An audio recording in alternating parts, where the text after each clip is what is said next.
আমরা আশা করছি যে এই নির্বাচনের মধ্য দিয়ে আমরা একটা গণতান্ত্রিক একটা অবস্থায় পৌঁছাবো, যেখানে গেলে আমাদের সমস্যাগুলোর সমাধান করে আমরা একটা নতুন করে একটা বাংলাদেশ রাষ্ট্র তৈরি করব।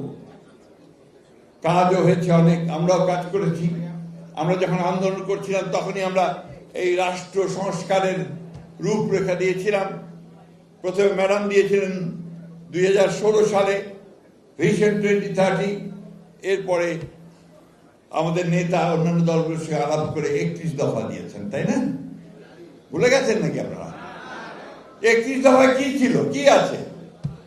আজকে যে সংস্কারের কথা বারবার বলা হচ্ছে, পত্র পত্রিকা রেডিও টেলিভিশন খুব প্রচার হচ্ছে, প্রধান উপদেষ্টা থেকে সমস্ত উপদেষ্টারা নেমে গেছেন প্রচারণায়, ভালো কথা। যেটা আমরা বলেছি 22 সালে, 22 সালেই আমরা এই সংস্কারের কথা বলেছি। আমরা যা যা বলেছি সবগুলো আজকে এখানে আছে। সুতরাং এই সংস্কার দিয়ে আবার আমাদেরকে প্রশ্ন করে অনেকে, আপনারা কি সংস্কারের পক্ষে না বিপক্ষে? ওটা তো আমারই সন্তান, আমি তো তার জন্য প্রাণ দিতে পারি। এই যে জিনিসগুলো সবসময় আপনার বিভ্রান্ত করার চেষ্টা করা হয়।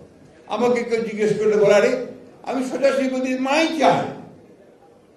সুতরাং সংস্কার যেটুকু হয়েছে, যেখানে একমত হয়েছি সমস্ত রাজনৈতিক দলগুলো, অবশ্যই সেটা আমাদের হ্যাঁ আছে, না নাই।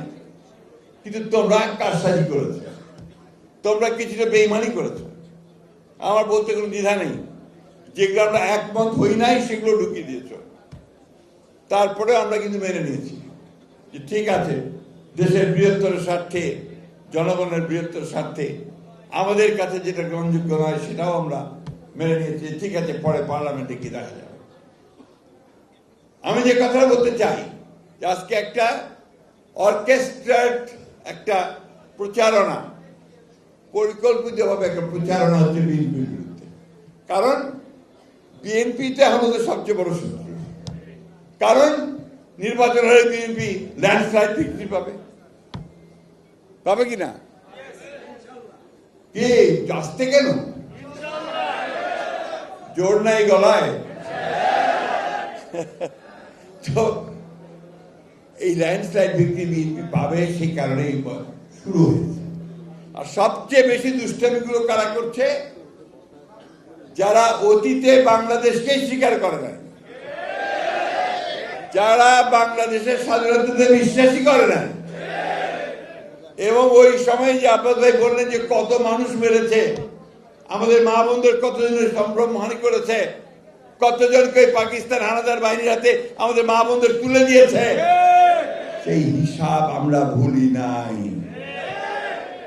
তারপরেও আমরা মনে করি যে রাজনীতি করছেন, রাজনীতি করেন সিধা রাস্তায় করেন, ধর্মকে ব্যবহার করে মানুষকে বিভ্রান্ত করে ভুল বুঝিয়ে দাঁড়িপাল্লায় ভোট দিলে নাকি বেহেশতে যেতে হবে।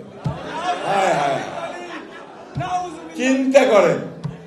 তাহলে আর আমার নামাজ পড়া, আল্লাহর কাছে কমপ্লিট সারেন্ডার করা, ইমান আনা, এগুলোর দরকার নাই নাকি? আমাদের এখানে অনেকে আছেন, তারা ভালো বলতে পারবে।